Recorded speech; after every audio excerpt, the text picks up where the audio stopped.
एकनाथ खडसे भाजपवासी होणार? खडसेंच्या जाण्यानं पवारांना धक्का बसणार? खडसेंनी पक्षप्रवेश केल्यानंतर भाजपला फायदा होणार की खडसेंना? या प्रश्नांना कारण ठरलाय एकनाथ खडसेंचा हा फोटो। एकनाथ खडसेंनी दिल्लीत केंद्रीय गृहमंत्री अमित शहा आणि राष्ट्रीय अध्यक्ष जे.पी. नड्डा यांची भेट घेतल्याचा फोटो समोर आलाय। त्यांचा हा फोटो सोशल मीडियावर तुफान व्हायरल होतोय। त्यामुळे एकनाथ खडसे आता भाजपवासी होणार असल्याच्या चर्चांना उधाण आलंय। एकनाथ खडसेंनी 3 दिवसांपूर्वीच दिल्ली दौरा केला। या दौऱ्यानंतर त्यांनी प्रसार माध्यमांशी संवादही साधला। मला भाजपमध्ये जायचे असेल तर इतरांची आवश्यकता नाही असं सूचक वक्तव्यही खडसेंनी केलं होतं। मला प्रयत्न करण्याची आवश्यकता नसते। मला जर यायचं असेल तर वरिष्ठ पातळीवर मोदीजींपासून तर नड्डाजी, मोदीजी, शहासाहेब असतील का अन्य वरिष्ठ असतील यांच्याशी माझे पूर्वीही चांगले संबंध होते, आजही चांगले संबंध आहे।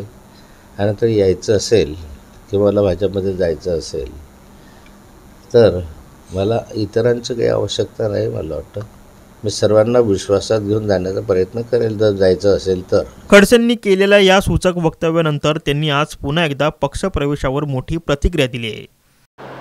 माननीय अध्यक्ष जे.पी. नड्डा भारतीय जनता पार्टीचे केंद्रीय अध्यक्ष आहेत, त्यांची मी भेट घेतली आणि भारतीय जनता पार्टीमध्ये प्रवेश करायची इच्छा व्यक्त केली। त्यानुसार भारतीय जनता पार्टीमध्ये मी प्रवेश करणार आहे आणि येत्या 15 दिवसाच्या आत हा प्रवेश व्हावा अशा स्वरूपाचा माझा प्रयत्न आहे। संकट काळात त्यांनी मला हात दिला हे खरे आहे, मी त्यांचा ऋणी आहे। परंतु आताही पक्षांतर करत असताना जी परिस्थिती आहे ती परिस्थिती माननीय प्रदेश अध्यक्ष जयंतराव पाटलांच्या यांच्या कानावर मी घातली आणि त्यांच्याकडून अनुकूलता प्राप्त केल्यानंतरच मी भारतीय जनता पार्टीमध्ये प्रवेश करण्याचा निर्णय घेतलेला आहे। खडसेंच्या या प्रतिक्रियेनंतर राजकीय वर्तुळात महायुतीचे नेते आणि राष्ट्रवादी काँग्रेसच्या नेत्यांकडून आरोप प्रत्यारोप केले जात आहेत।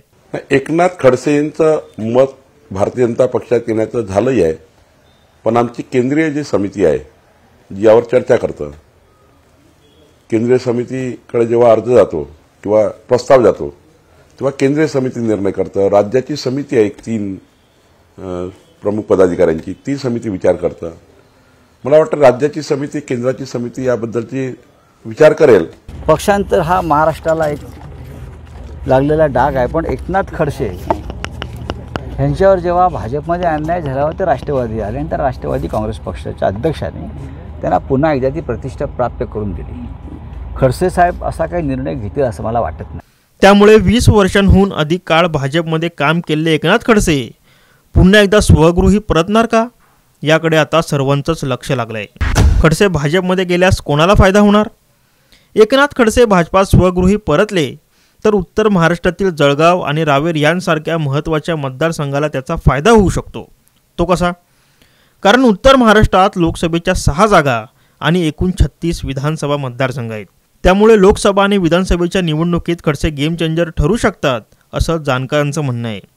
यापूर्वी खडसे भाजपात असताना त्यांचा दूध संघ, जिल्हा बँक, बाजार समिती, महापालिका, नगरपालिका आणि नगर परिषदा यांवर चांगलाच प्रभाव होता।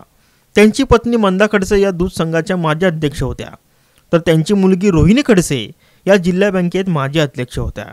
मात्र खडसेंनी भाजप सोडलं आणि खडसेंना स्थानिक स्वराज्य संस्थांमध्ये चांगलीच किंमत मोजावी लागली। हातातून दूध संघही गेला आणि जिल्हा बँकही। इतकंच काय तर त्यांना ग्रामपंचायतही टिकवता आली नव्हती। पण आता जर ते भाजपात आले तर खडसेंचे अच्छे दिन येण्याची शक्यता आहे। काही दिवसांपूर्वी आपण शरद पवार गटाकडून लोकसभा लढणार असल्याचे खडसेंनी जाहीर केले होते, पण रक्षा खडसेंना भाजपाने उमेदवारी घोषित केली आणि खडसेंनी प्रकृतीचं कारण देत माघार घेतली होती। अशातच खडसेंवर भोसरी MIDCतील भूखंड घोटाळ्याचे आरोप लावण्यात आले होते।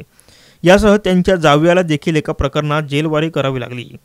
पण आता खडसे पुन्हा एकदा भाजपमध्ये गेले तर त्यांना या सर्व गोष्टीतून दिलासा मिळण्याची शक्यता आहे। त्यामुळे खडसेंना भाजपचा फायदा होईल की भाजपला खडसेंचा फायदा होईल हे आता येणारं काळच ठरवेल। ब्युरो रिपोर्ट, साम TV न्यूज। देश विदेशातील प्रत्येक घडामोडींचे लाईव्ह अपडेट मिळवण्यासाठी आता साम टीव्हीच्या सर्व सोशल मीडिया प्लॅटफॉर्मला लाईक, फॉलो आणि सबस्क्राईब करा. तसंच सर्व नोटिफिकेशनसाठी बेल आयकॉन प्रेस करायला विसरू नका.